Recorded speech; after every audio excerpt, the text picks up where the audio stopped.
I'm Sherilyn Skolnicki, and this is Brilliant Balance, the show for working women who are ready to shine. Each week, I bring you ideas, inspiration, and insight on balance, business, and getting it all done gracefully. You ready? Let's be brilliant.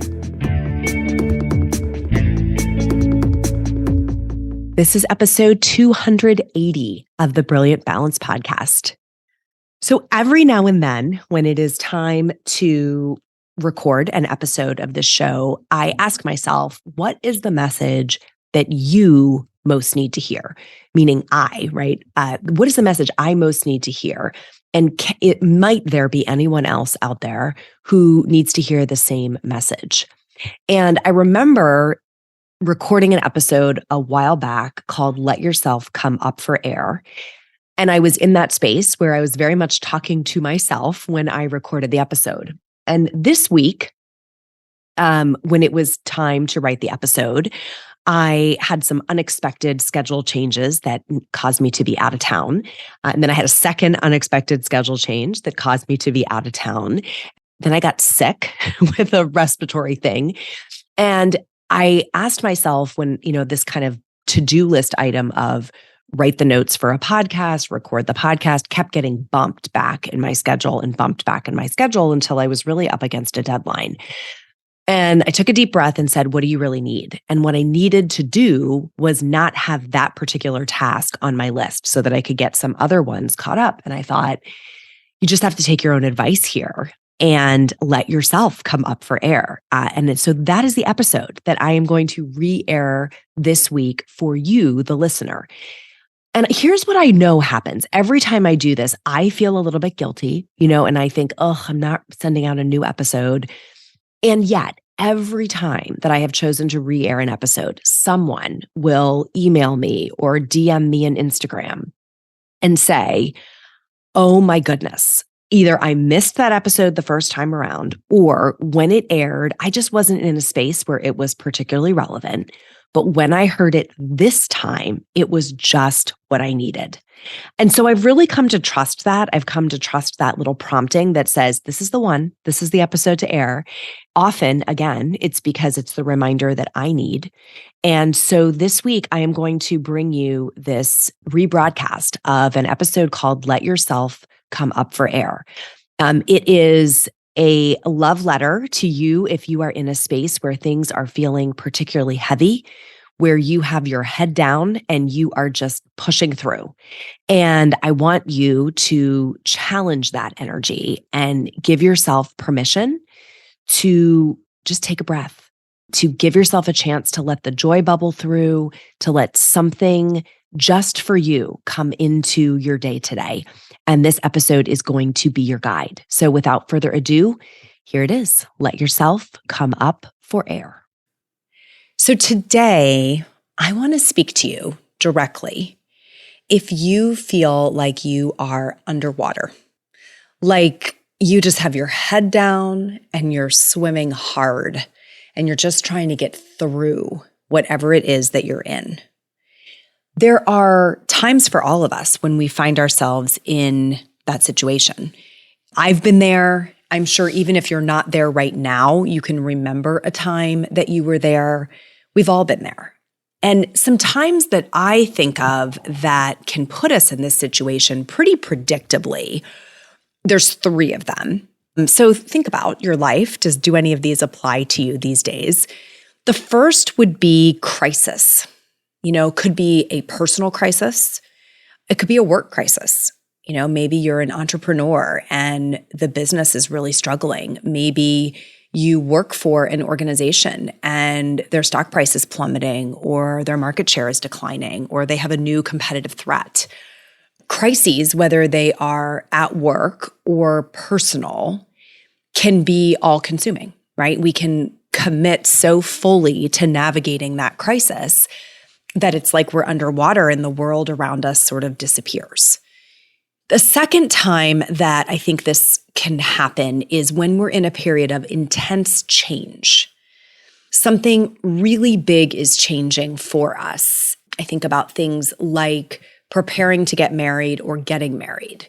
moving, packing up a house or buying a house or building a house, anytime that there is an intense change, maybe a child is leaving for college, maybe you have a child getting ready to start school, maybe you have a newborn, and that's a period, that is one I definitely remember being a period of intense change where you sort of go under, and then you go out one day to Target and you think, this world still exists? Like, people are out here going to Target? What? Because the world has just disappeared when you're in that period of really intense change. And the third one I think about, and I am sure there are more, but the third one I think about are caregiving chapters. Newborn would apply here again. Maybe it's elder care for your parents or grandparents or an elder relative.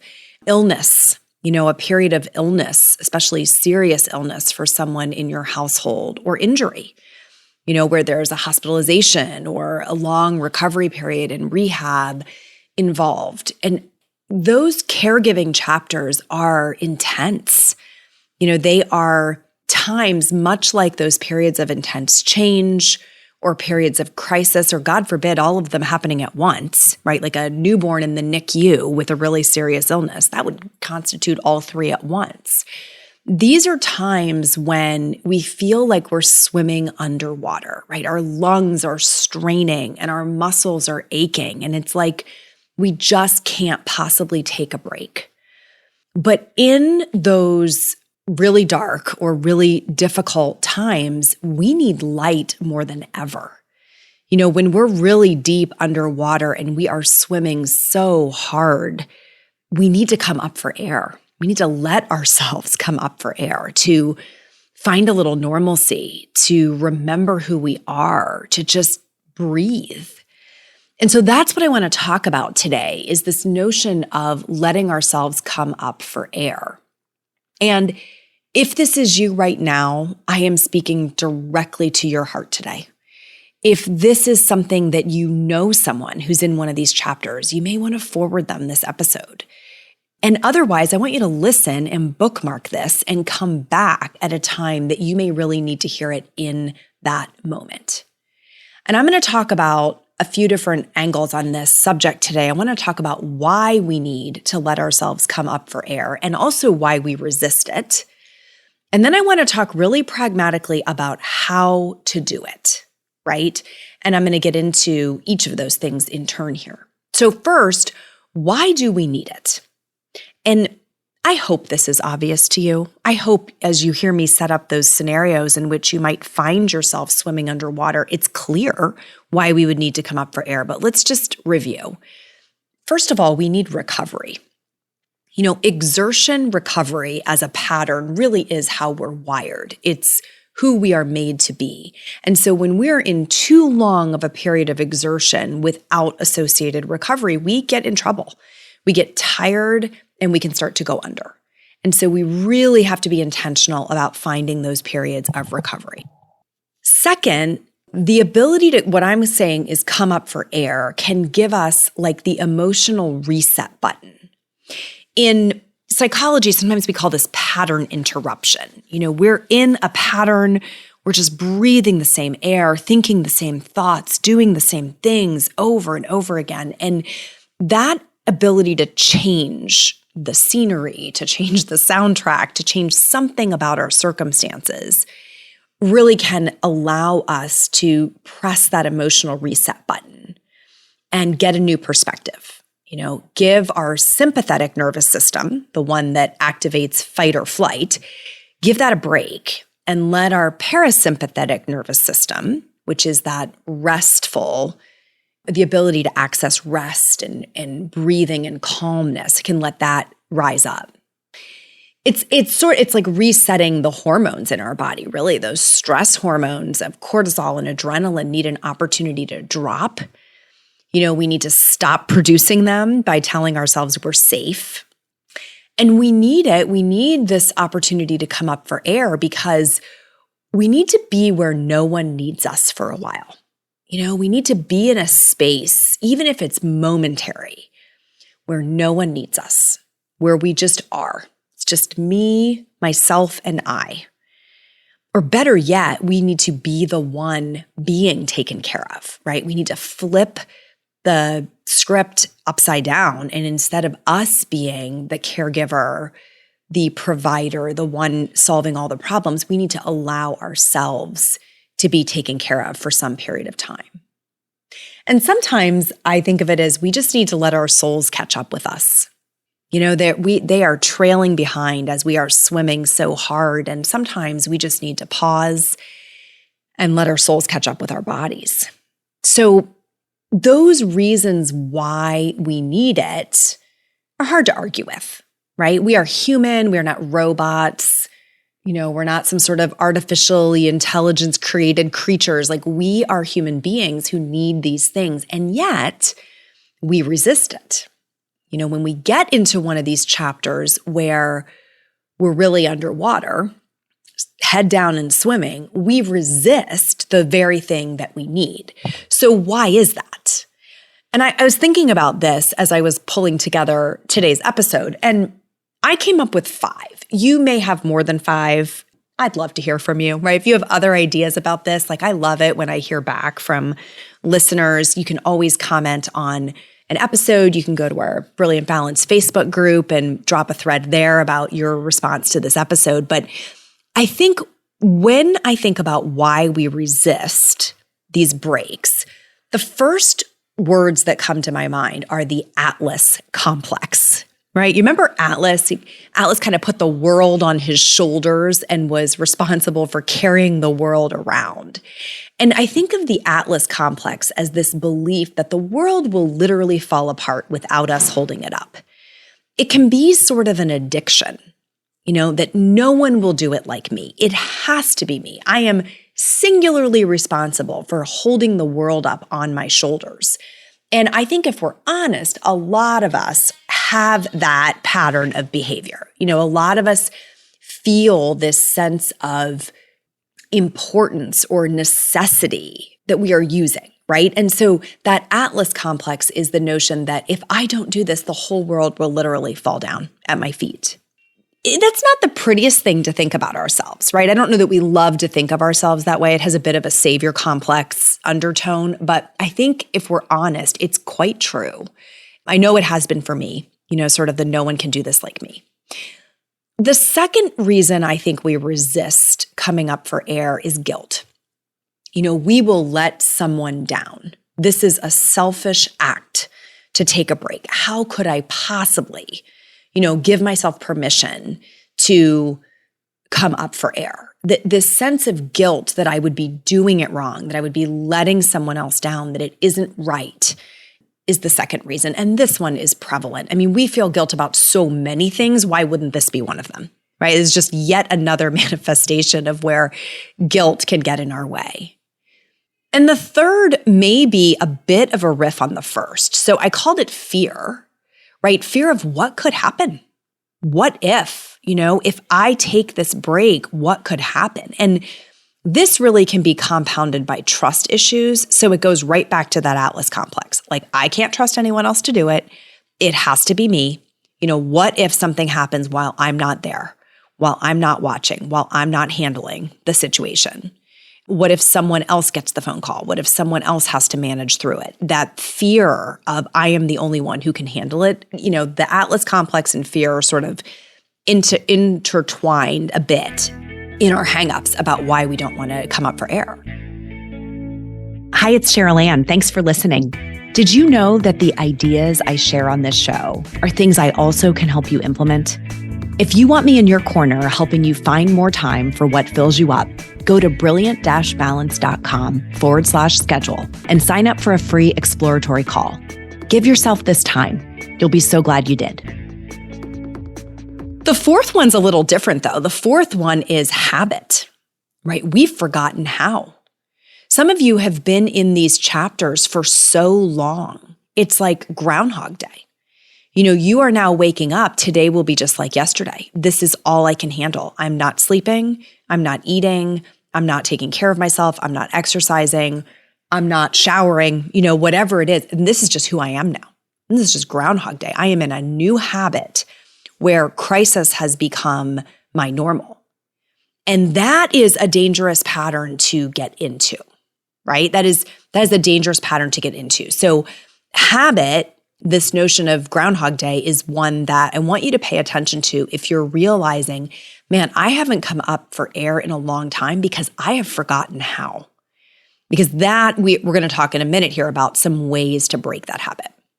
And then the fifth one is more emotional territory. It's, I just don't feel like it.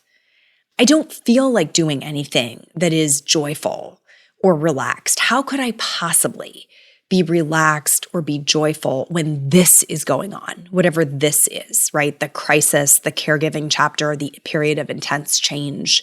How could I possibly be relaxed with this going on? But here's the thing. Mood follows action. So sometimes we're waiting to feel relaxed or feel like we want to do this thing before we do it. But often we have to flip that. We have to do something that actually seems antithetical to the situation. And that is what starts to shift our mood, to lift our spirits, to give us that next burst of energy that we need, right? So we have to figure out how to push past any resistance, whether the resistance is, the Atlas complex, whether it's guilt, fear, habit, or just, I just don't feel like it, right? It doesn't feel appropriate for the situation. We have to figure out how to push past that resistance and make this really practical and really accessible because we've already agreed that it's really important. Okay, so I want to share some ideas, whether you can find a moment, like just a moment, whether you can find like an hour or two, or whether you can find maybe a day or two to let yourself come up for air. And I want you to hear me.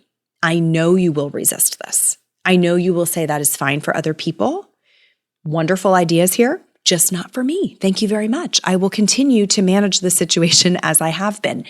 And I just want to assure you, I have been there. I have said that. I have thought that. I have felt that. I have done that. And that's why I'm doing this episode, because it is so imperative that we remember the refreshing, just gulps of oxygen that are available to us when we do come up for air. So here's how to do it. I want to talk first about what if you can just get a moment, because this is the easiest, right? A moment could be anywhere from a few seconds to 20 minutes, okay? Maybe you can just take a few deep belly breaths. In through your nose,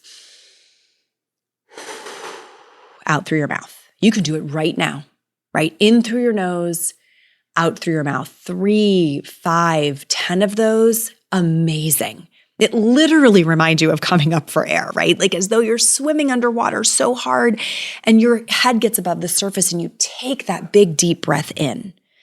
That you can do no matter what. Sitting bedside with someone, you can still take a few deep cleansing breaths. Another one that fits into a few moments or minutes is a song. Keep a playlist ready for you that you know shifts your mood. And you can play a song. You can play it in the background. You can play it in your car. You can play it while you are brushing your teeth. But that song is kind of a mini mental break. You can go outside and put your face up to the sun. I'm looking outside my window right now and the sun is shining really brightly. It's summer as I'm recording this. And the notion of just walking outside and letting that sun hit your face and hit your body, even if it's the middle of winter, is a reminder that that sun comes up every morning. And you can take that moment to just drink that in. Drinking that in, speaking of that, a really cold glass of icy water. Like just fill it to the top with ice and water and hold it and just sip and let that cold slide down your throat. Can be pattern interruption, right? It can change the way you feel. A warm beverage could do the same thing. A cup of tea, could be great. A great cup of coffee that's just for you, where you're holding that mug in your hands, right? And just doing nothing else, just drinking that beverage sip by sip. Maybe it's a poem, keeping a book of poetry. A book may be completely overwhelming in a chapter like this. It might be incomprehensible that you could read a book. But if you keep a book of poetry or really short essays or stories. But poetry is moving, right? Just one poem that you read, one page of a devotional can be that moment. It could be a really short walk. I call these micro walks, right? A really short walk, even something like up and down your own driveway, just to go to the mailbox. Maybe it's just into your backyard and back into the house again. A really short walk, just to kind of feel your feet on the ground, pay attention to those steps, get your eyes focused on something other than the environment you've been in all day.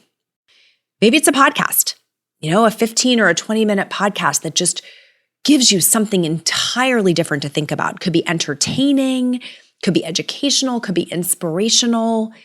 Keep a queue of them, right? That again, because it's audio, you can do it anywhere. Those are ideas if you just have a few moments. We haven't done anything longer, maybe with the exception of the podcast. We haven't done anything longer there than a couple of minutes, maybe even less than a minute. And you really want to tell yourself, I do have time for this. I can do this. And I can be fully present in each of those moments. And I will build stamina to do some things that maybe are an even bigger break. So when you do build that stamina, and let's say you're able to get an hour or maybe even several hours strung together to take a break from the crisis, from the caregiving situation, from this period of intense change that you're navigating, or whatever else it is that has you feeling like you're underwater. Here are some things that might fit into an hour or a couple of hours. A walk, like a real walk, not a micro walk this time, but something that's, you're really moving through different scenery. Getting to a beautiful place to do that would be amazing, but even doing it in your neighborhood, right out your front door, wherever you live, can be powerful.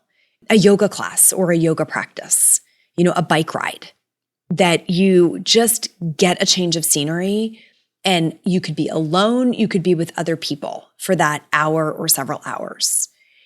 Different angle, you could go to a bookstore and lose yourself in just perusing those tables and shelves of books. If you've listened to this podcast before, that would be my happy place. So being able to just pick up different titles and look at all of those covers and open whatever you want.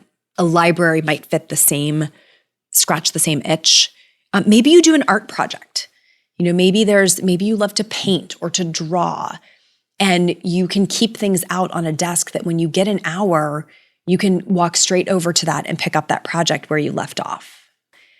You could go to a movie or watch a movie at home with an hour or several hours and completely lose yourself in a story other than your own. When I am really stressed about something in my life, one of the best gifts I can give myself is to get into someone else's story, right? It's great when you can do that through service or connection with a human in your life, but a movie or a book are great ways to get lost in another story. It's almost impossible to think about your own situation if you're really engrossed in that story. So it's a great immersive activity. A drive, just getting in the car and driving for an hour or several hours, playing music, maybe you stop at a Starbucks, whatever you like, but just being able to feel that you're in motion can be very powerful. With an hour or several hours, you could spend time in nature. You could go to the park, you could go into the woods, you could go to the beach if you live close to one, or a lake, any place where you really feel immersed in nature and you feel that oneness with nature can be so powerful. Just going outside and lying down in the grass can be a powerful reset. So it's very grounding to spend time in nature, which can pull you out of that action of feeling like you're really just trying to survive. I hope there's ideas in there from moments to an hour or several hours that are accessible to you right now in whatever situation you're in. But I want to cast a vision for you of something even a little bit bigger. Let's say you're in one of these chapters for a while. It's been going on for a while. Maybe it's a month, maybe it's several months, maybe it's a year that you've really been in one of these heavy chapters. Finding a way to get a day or several days strung together to get away from it and get some help can be huge. This is where, you're taking time off from work for sure. we don't want to carry the work with us, especially if it's a work crisis. But even if it's a personal crisis you're navigating, we want to really get time away from work. Maybe get out of town, get a change of scenery. If you can't leave your town, how do you get a change of scenery within your town? Can you stay at a friend's house? Can you get to a hotel or, an Airbnb in town? Can you get to a cabin? Can you get to a spa? Like, what starts to feel like you could really take a breather from the scene that you've been living over and over again? I think these are great opportunities to spend time with family or time with good friends who fill you up, especially if those are people who can take care of you.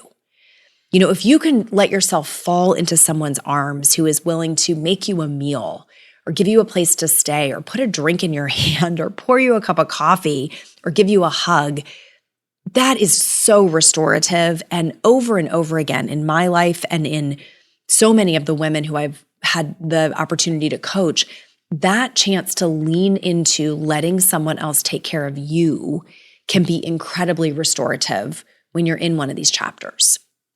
So all of those practical ideas I'm just offering up as inspiration. Please make it your own. Please let something that I've said there spark for you. The key thing I want you to recognize is, when do you need this? What will a chapter look like when you need to be reminded to let yourself come up for air? And it's often when it feels the least plausible, when we resist it the most, because the caregiving that we're doing or the crisis we're managing or the change we're navigating feels so important and so all-consuming that we just keep telling everyone around us, no, I've got this. I've got it. I'm fine. I don't need any help. I've got it. But rarely is that true. Okay, so start with just a moment that you can get for yourself today. Build up to an hour or several hours or maybe a day or several days over time. But please honor your humanness.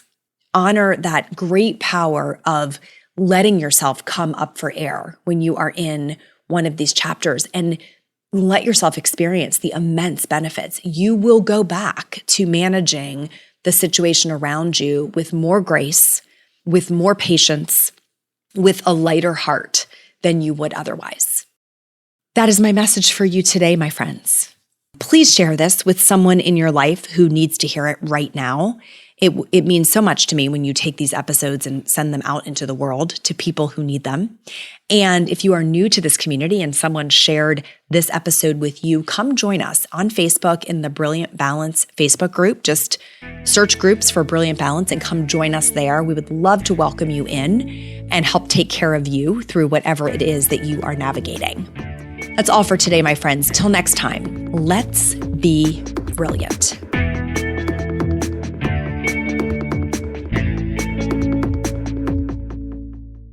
This is thepodcastfactory.com.